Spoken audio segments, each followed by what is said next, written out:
По 3 години градоначалникот денес официјално Благој Бочварски е министер за транспорт и врски во новата влада на Република Северна Македонија. На разделба советниците му врачија плакета. Никој од нас не е среќен што еден вака успешен градоначалник како што беше градоначалникот Бочварски ја напушта функцијата градоначалник од една страна, но од друга страна таа негова успешност, таа негова посветеност беше препознаена од премиерот Зоран Заев и на тој начин Штип конечно добива свој представник во највисоките ешелони, во првиот ешелон на извршната власт, во едно исклучително важно министерство како што е Министерството за транспорт и врски.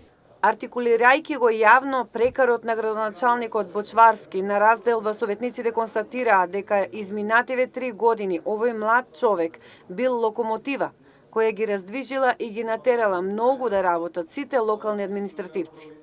Јане Миланов, новиот заменик градоначалник од Бочварски, доби аманет да продолжи онаму каде што тој застанал и му врачи пенкало со кое Миланов ќе ги потпишува веќе започнатите проекти, како и проектите што следат, а кои според Бочварски биле од капитално значење. Јас веќе дадов еден поклон на новиот градоначалник, пенкало со кое што очекувам дека ќе става многу значајни и важни потписи за градот и за граѓаните, за успешни проекти и убеден сум во тоа дека ќе се случи овој година. Символичното врачување на пенкало ќе значи и предупредување дека работата на локалните административци и понатаму ќе биде следена и под мониторинг од страна на Бочварски, кој напомена дека лично ќе го исполни 40 годишниот сон на Штипјани да добијат брана на реката Отиња. Распишување на јавна набавка за изградба на браната на река Отиња, најзначајниот, најтешкиот, најкомплексниот и најгломазниот проект за Штип и за нашите граѓани.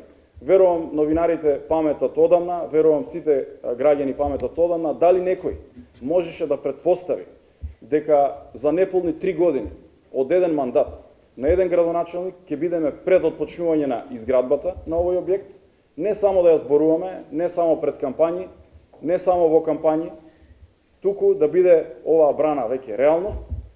И токму поради тоа сум исклучително горд, заради тоа што овој објект кој што повеќе од 40 години граѓаните го очекуваат, го бараат и дури не веруваат дека, се уште не веруваат дека ќе биде изграден, да бидам тој кој што навистина од сите страни со сите сили ќе се насочи и ќе го реализира. Јас бев и ќе останам слуга на граѓаните, гордо изјави Бочварски, кој им наложи на сите вработени во Штипската локална самоуправа да бидат послушни и постојано да му служат на неговото височество штипскиот граѓанин. Бочварски напомена дека бил критикуван и ќе продолжи да ги трпи конструктивните критики, но призна дека било тешко да се одигрува улогата на прв човек на општината. Општина Штип ја затекнав малтене без пари за плата токму за овие луѓе, за администрацијата. Денеска ја оставам со средства на сметката во време на пандемија, во многу тешко време, со 5 пати повеќе средства отколку што затекнав. Токму поради ова, верувам дека домакинското работење, честното работење, поштеното работење и се она кое што го направивме заедно со вас е нешто со кое што јас се гордам и верувам дека и вие исто така. Во редуцираната извршна власт од денес Бочварски е припадник на 19 министерски позиции. Оттаму заедно со неговите колеги ќе се обиде во наредните 4 години да ја оправда довербата на сите граѓани на нашата држава.